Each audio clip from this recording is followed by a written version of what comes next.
Hello' everyone, মই তৰালীয়ে আপোনালোক সকলোকে মোৰ ইউটিউব চেনেলৰ অন্য এটা ভিডিঅ'লৈ পুনৰবাৰ স্বাগতম জনালোঁ। আৰু আজি মই আপোনালোকৰ বাবে এটা ৰেচিপি লৈ আহিছোঁ। অতি সহজ পদ্ধতিৰে আৰু ঘৰতে উপলব্ধ কেইটামান সামগ্ৰীৰে আজিৰ এই কাপকেক ৰেচিপিটো মই আপোনালোকৰ বাবে আগবঢ়ালোঁ। আৰু ইয়াৰ বাবে আমাক প্ৰথমে এটা শুকান বাতি লাগিব আৰু এটা কণী লাগিব।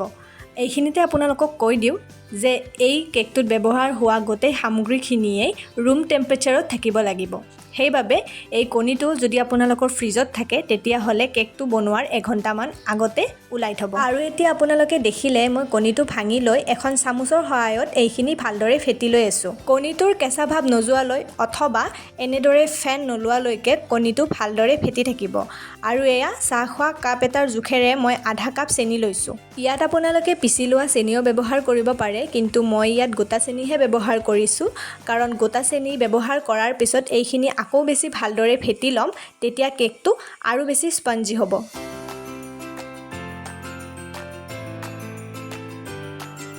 চেনিখিনি ভালদৰে গলি যোৱালৈ মই এইখিনি মিক্স কৰিলোঁ আৰু এতিয়া ইয়াত ডাঙৰ চামুচেৰে 2 চামুচ ৰিফাইন তেল যোগ কৰি এইখিনি আকৌ এবাৰ ভালদৰে ফেটি ল'ম।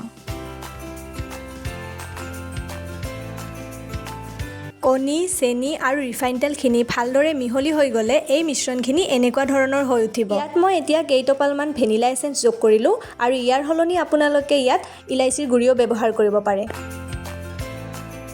আৰু এয়া একেটা চাহ খোৱা কাপৰ জোখেৰে একাপতকৈ অকণমান কম ময়দা ইয়াত মই অলপ অলপকৈ এতিয়া যোগ কৰি থাকিম।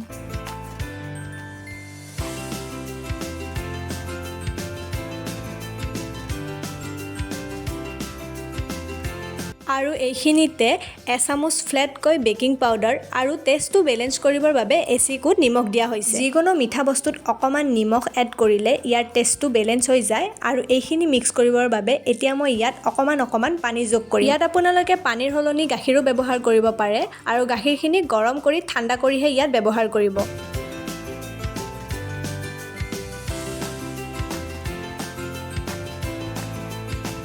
মন কৰিব এইখিনি মই জোৰকৈ ফেটা নাই, অতি কোমল হাতেৰে এইখিনি মই ভালদৰে ফেটি লৈছোঁ আৰু ইয়াত 6ৰ পৰা 8 চামুচ পানী মোৰ ব্যৱহাৰ কৰা হ'ল। আৰু বেটাৰখিনি যদি ওপৰৰ পৰা পেলাই দিলে এনেদৰে ইজিলি পৰি যায় তেতিয়াহ'লে বুজি উঠিব যে আমাৰ বেটাৰখিনি সঠিক হৈছে।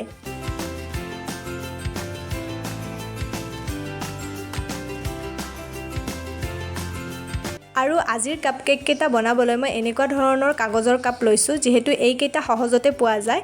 আৰু এয়া লৈছোঁ 2টা বাতি। আৰু এতিয়া কাপকেক কেইটা বনাবলৈ গেছত এয়া এখন কেৰাহী পাতি দিছোঁ আৰু ইয়াত মই অকণমান নিমখ দি 10 মিনিটৰ বাবে মিডিয়াম জুইত এইখিনি প্ৰিহিট হ'বলৈ থৈ দিছোঁ। কেৰাহীখন ভালদৰে প্ৰিহিট হোৱালৈ কাপ আৰু বাতিকেইটাত অকণমান ৰিফাইন তেল লৈ এনেদৰে ভালদৰে সানি ল'ম, যাতে পিছত কেককেইটা ওলাবলৈ সুবিধা হয়।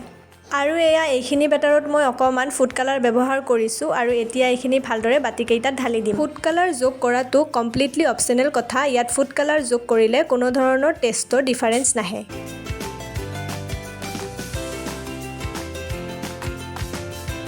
আৰু এয়া বেটাৰখিনি দিয়া হোৱাৰ পিছত বাতিকেইটা অলপ অলপকৈ টেপ কৰি দিব, যাতে ইয়াৰ ভিতৰত সোমাই থকা এয়াৰ বাবলবিলাক ওলাই যায়। আৰু এতিয়া কেৰাহীখনত এখন প্লেট পাতি কাপকেইটা এনেদৰে ভালদৰে বহুৱাই দিব। আৰু এতিয়া এইখিনি ল' টু মিডিয়াম জুইত 15-20 মিনিটৰ বাবে ভালদৰে ঢাকি থৈ দিব।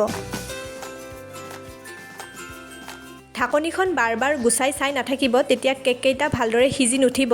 এয়া মই সম্পূৰ্ণ 15 মিনিট পিছত এয়া চাবলৈ লৈছোঁ। দেখি ধৰিবই পাৰিছে এইখিনি কিমান ফুলি আহিছে, কিন্তু সম্পূৰ্ণকৈ সিজি উঠা নাই। তাৰ বাবে এইখিনি আকৌ 5 মিনিটৰ বাবে ঢাকি ৰাখি থৈ দিলোঁ।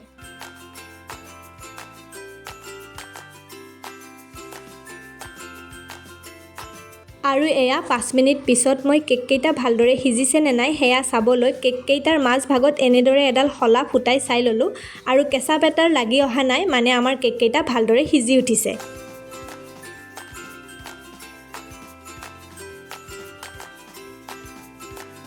কেককেইটা হৈ উঠাৰ পিছত এইখিনি কেৰাহীত নথৈ বাহিৰত ঠাণ্ডা হ'বলৈ ওলাই থৈ দিব। এইখিনি যেতিয়া সম্পূৰ্ণকৈ ঠাণ্ডা হৈ উঠে তেতিয়াহ'লে ভালদৰে কাপকেককেইটা ওলাই ল'ব।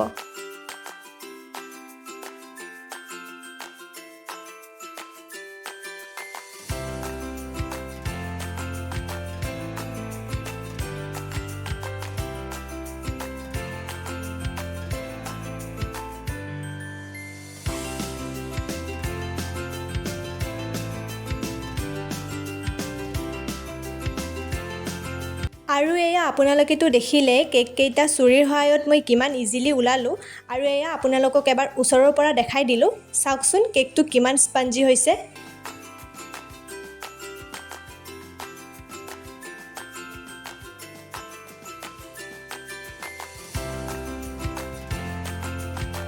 আৰু এয়া এটা মই আপোনালোকক ভাঙি দেখাই দিছোঁ ভিতৰৰ ভাগ কেনেকুৱা হৈছে আৰু এয়া দেখিবই পালে কেকটো কিমান কোমল হৈছে আৰু এয়াই আছিল অতি সহজ পদ্ধতিৰ এটা কাপকেক ৰেচিপি আশা কৰিছোঁ আপোনালোকে ৰেচিপিটো চাই ভাল পালে একেবাৰে কম সময়তে আৰু ঘৰতে সহজতে পোৱা মাত্ৰ কেইটামান সামগ্ৰীৰে এই কাপকেকৰ ৰেচিপিটো আগবঢ়ালোঁ আশা কৰিছোঁ আপোনালোকে এবাৰ বনাই চাব আৰু কেনেকুৱা পায় মোক কমেণ্ট কৰি জনাব নাপাহৰিব এনেকুৱা ধৰণৰ ৰেচিপিৰ ভিডিঅ'বোৰ পাবলৈ মোৰ ইউটিউব চেনেলটো ছাবস্ক্ৰাইব কৰিব ধন্যবাদ